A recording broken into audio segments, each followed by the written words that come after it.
ಕರ್ನಾಟಕ ರಾಜ್ಯದ ಹವಾಮಾನ ಮುನ್ಸೂಚನೆ. ನಾನು CS ಪಾಟೀಲ್, ವಿಜ್ಞಾನಿ, ಹವಾಮಾನ ಇಲಾಖೆ, ಬೆಂಗಳೂರು. ನಾನು ಮುಂದಿನ 7 ದಿನಗಳವರೆಗೆ ಕರ್ನಾಟಕ ರಾಜ್ಯದ ಹವಾಮಾನದ ಮುನ್ಸೂಚನೆಯನ್ನು ಸಂಕ್ಷಿಪ್ತವಾಗಿ ವಿವರಿಸುತ್ತೇನೆ. ಎಂದು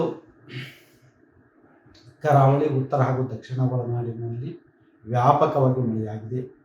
ಪ್ರಮುಖವಾಗಿ ಸೇಡಂ, ಕಲಬುರಗಿ ಜಿಲ್ಲೆಯಲ್ಲಿ 8 ಸೆಂಟಿಮೀಟರ್, ಶಹಾಪುರನಲ್ಲಿ 8 ಸೆಂಟಿಮೀಟರ್, ಕಾರವಾರದಲ್ಲಿ 6 ಸೆಂಟಿಮೀಟರ್, ಹರಪನಹಳ್ಳಿ, ವಿಜಯನಗರ ಜಿಲ್ಲೆಯಲ್ಲಿ 3 ಸೆಂಟಿಮೀಟರ್ ಮಳೆಯಾಗಿದೆ.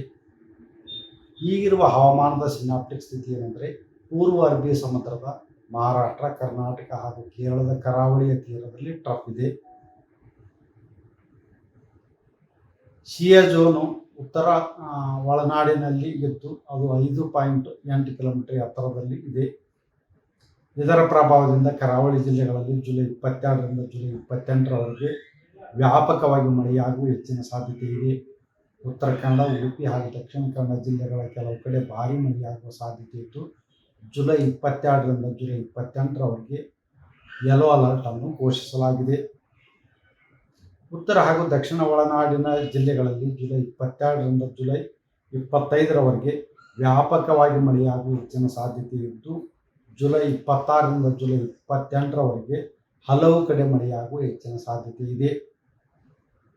ಶಿವಮೊಗ್ಗ, ಚಿಕ್ಕಮಗಳೂರು ಹಾಗೂ ಕೊಡಗು ಜಿಲ್ಲೆಗಳ ಕೆಲವು ಕಡೆ ಭಾರೀ ಮಳೆಯಾಗುವ ಸಾಧ್ಯತೆ ಇದ್ದು, ಜುಲೈ 22ರಿಂದ ಜುಲೈ 28ರವರೆಗೆ ಯೆಲ್ಲೋ ಅಲರ್ಟ್ ಅನ್ನು ಘೋಷಿಸಲಾಗಿದೆ.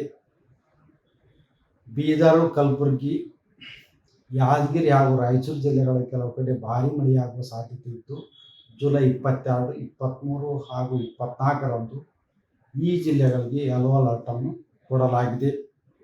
ಬೆಂಗಳೂರಿನಲ್ಲಿ ಜುಲೈ 22ರಿಂದ ಜುಲೈ 28ರವರೆಗೆ ಹಗುರದಿಂದ ಸಾಧಾರಣವಾಗಿ ಮಳೆಯಾಗುವ ಹೆಚ್ಚಿನ ಸಾಧ್ಯತೆ ಇದೆ. ನಾನು 86 kg ಇದ್ದವಳು 71 kg ಬಂದಿದ್ದೀನಿ. ವಯಸ್ಸಾದ್ಮೇಲೆ ಸ್ಮಾರ್ಟ್ ಆಗಿ ಕಾಣ್ತೀರಾ ಅಂದ್ರೆ ಜಿನ್ನಿ. 126 kg ವೇಟ್ ಇದ್ದು ನಾವು ಈಗ 114 kg ಲೆಕ್ಕ ಬಂದಿದ್ದೀವಿ. ಯಾವುದೇ ಸೈಡ್ ಎಫೆಕ್ಟ್ ಆಗಿಲ್ಲ. 84ರಿಂದ 50 kg ಬಂದೆ. ಆಮೇಲೆ ಸಣ್ಣಗೆ ಫಿಟ್ ಆಗಿದ್ದೀನಿ. ಅದಕ್ಕೆ ನಾನು ಯೂಸ್ ಮಾಡ್ತಾ ಇರೋದು ಜೀನಿ ಸ್ಲಿಮ್.